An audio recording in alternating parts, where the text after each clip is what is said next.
Hey guys, it's Dr. Sam Robbins. Today I'm going to talk about a technique that will give you a stronger jawline, right, or more masculine jawline without having to do surgery. And this is something, ironically, I was doing myself in high school a long time ago that I just heard about, and then I was already doing it. And the whole point of this is to give you more confidence. And, obviously, women would prefer a guy with a stronger jawline, and, guys associate that with it, being more manly and strong. And I bring this up because my video editor, Nino, said, hey, let's do a video about mewing. And a lot of guys have asked about it, do one. And I said, I have no idea what mewing is. So I went and I Googled it. And within seconds, I smiled because I realized that I had been mewing since in high school. And so today I'll talk about what mewing is, how it works, what are the benefits, clinical studies, and how you can utilize it, if it works, if it doesn't, and then my own opinions and suggestions that you can take home and utilize it so you can have a more masculine face, jawline, be more attractive to women, and come off stronger and so forth to the other guys. So let's get started. What is mewing? Basically, it's a facial reconstruction type technique that you push your tongue to the roof of your mouth, and it helps basically change the jawline or shape. All right, so this is what it's been hypothesized, and now basically gives you a more defined jawline. It helps with jaw pain, supposedly, breathing and orthodontics issues, and I'll tell you more about the clinical studies and if it works for that. But basically, it's there to give you a stronger jawline, as I mentioned earlier. What's the history of mewing? Like I said, I did a Google search. I found out about it. I had never heard about it. I thought maybe it's some like cool medical term that I never or heard of or I forgot. And it's actually not a medical term. It's named after a British orthodontist named Dr. John Mew, who popularized this method in the 70s as an alternative orthodontic practice called orthotropics. Now, basically, it uses facial or oral posture exercises and some appliances to help the jawline and reshape, the face shape. And it was initially intended for children to help influence the jaw development and straighten the teeth for a more aesthetic look. However, the London School of Facial Orthotropics, an organization founded by Dr. John Mew, also promotes this practice in adults. So basically, Mew claims that the jawline is actually in people getting smaller, which it is, and I'll tell you more about that, due to environmental and lifestyle reasons, not due to genetics. And so therefore, a smaller jaw crowds up your teeth. It's not good for breathing, and of course, it's not as attractive and so forth. So this allows you to get a more squared, more masculine jawline. So how do you mew? So you keep your lips together and you put your tongue at the roof of your mouth, and basically, the teeth are also a little bit touching like this, but you keep your mouth shut. So your teeth are touching basically, and your lips are a little bit pursed. And you're just walking around like this, you're standing like this, or sitting, whatever, at all times, and your tongue is hitting the roof of your mouth. So tongue is hitting the roof of your mouth, lips are together, and teeth are basically your top and bottom are aligned. Now, the way I had originally done it, like in high school, and the reason I had done it was because I had like a bit of an overbite. So it was like, I'm exaggerating it, but some people have an underbite like this. I had an overbite, which wasn't like attractive, and I wasn't going to have, even though I got braces, it's not going to fix the jawline. So I basically kind of like, by doing the mewing, which I had no idea what I was doing, it brought my jawline out more.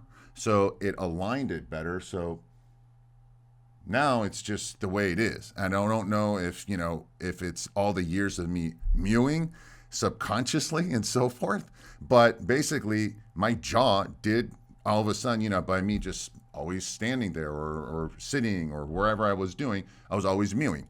Lips were together, teeth were together, and my tongue was to the roof. Now, I actually had originally done it where my tongue was hitting my teeth.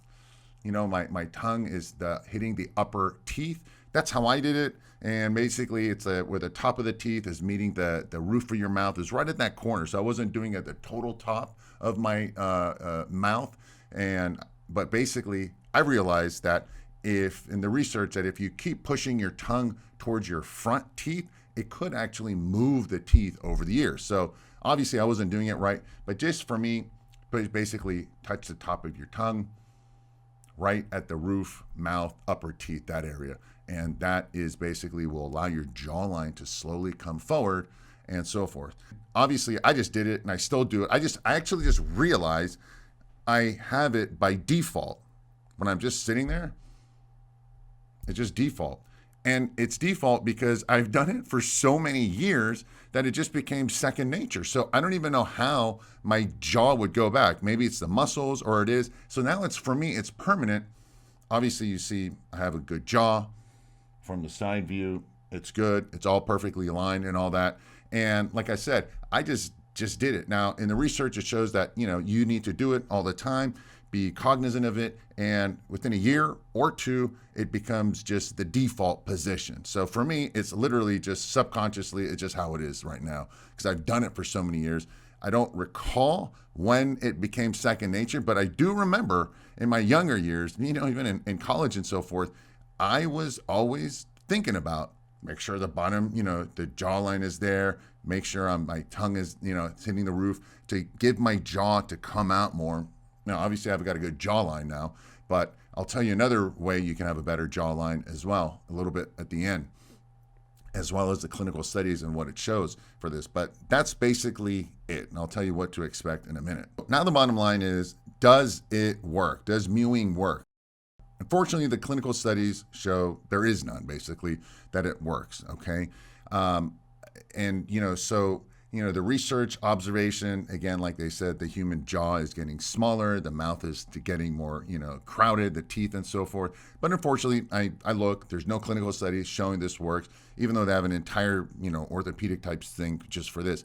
However, like I said, I personally know for a fact that my jaw over the years has subconsciously, I've trained the muscle to give my jaw it's come out more. Now, I had a friend who had surgery. I remember his name was Eric, and he had the jaw surgery, and he, for 6 weeks, his mouth was, shut open because he wanted the lower bite and, the jawline to come out. And I swear to you, when after the surgery, when he looked like a totally different person, he looked really awesome, looked amazing. I was like, wow, that's really cool. And in my head, that reinforced the fact of, well, hell, I don't have the money to do the jaw surgery. It was from my recall, it was $15,000 or some absurd number back in the day. And I also didn't want to go to the hell, all the troubles and the pain and suffering of having my jaw basically shut for 6 weeks. But I remember the amazing benefit I saw the guy, the quick before and after in just a few weeks. So that even forced me to put even more time and effort to make sure that I was always doing this. Now I know that it's called mewing. So there you have it. However, what does this mean for you? Basically, if you want this stronger jawline, do the mewing. It's not going to cost you anything. The other thing is if you're chubby, lose the fat, all right? If you have a strong jawline, you'll never, ever see it if you're overweight. Obviously, you can tell I've always been lean. My face has always been lean. If I get fat, it's the last place it goes. So that automatically will give you a stronger jawline when you get lean. So keep that in mind. Also, if you grow a little bit of facial hair, I'm not a big fan of having this huge long beard, but if you just have a facial beard that just goes right around the jawline, right? And you shave underneath your neck area and it just there a little bit comes out a little bit more. You don't have to have 4 inches of hair, but just maybe, an inch where it just kind of comes out more and it defines it. Not even all the way here. You don't have hair on your cheeks, just that, this jawline and a goatee. That'll give you even more defined jawline. It's like makeup, right, that women do, but we're going to use a little bit of hair. And so that's another thing. So do the mewing, do the jaw, lose the fat, put some hair there. Also, again, at the end of the day, this is just for confidence. If you want to do it, right? If you feel like you want a stronger jawline, some people have it, some people don't. You know, it's genetics. You don't have to have surgery. But ultimately, it's for you to just feel a little bit more confident, right? Women do care, unfortunately, and people care about certain things. So if you want that, the other thing is higher testosterone levels will also help grow the jawline. You'll see it in women bodybuilders who take steroids and testosterone and so forth. Their jaw, they become a lot more manly in the jawline, all right? So certain things that happen with women when they take steroids, they get the deeper voice. There's other things, clitoral growth and, you know, hair and all this stuff, but they start having a more defined jaw. So keep that in mind. You know, growth hormone will also do that, but testosterone will do that. So having optimal testosterone levels will also help. Now, I'm not telling you to take steroids, but just optimize your testosterone levels naturally. And I got videos for that, and I'll post them underneath this, underneath here in the description area about how to optimize your testosterone levels. Additionally, what you want to do is, if again, you want to come off more manly, is have a deeper voice, all right? And I've made videos about having a deeper voice. Again, testosterone helps. Testosterone, higher testosterone levels will deepen the voice for some people. Again, I say it with women. Women who take steroids, their voice deepens. And I know guys who've taken steroids, and it's like, you know, they've optimized their testosterone levels and so forth, and it will slightly deepen your voice. And again, I made a video about how to deepen your voice and different tactics and so forth. So you start putting that voice and a deeper voice and the jawline, and you're going to come off real, real sexy. All right. So there you have it. I hope this was helpful. If it was, subscribe and share, and make sure you take a look at the links about optimizing your testosterone levels and deepening your voice. Again, doing so all naturally underneath this video. Thanks for watching. Thanks for listening. Wishing you a very happy and healthy day.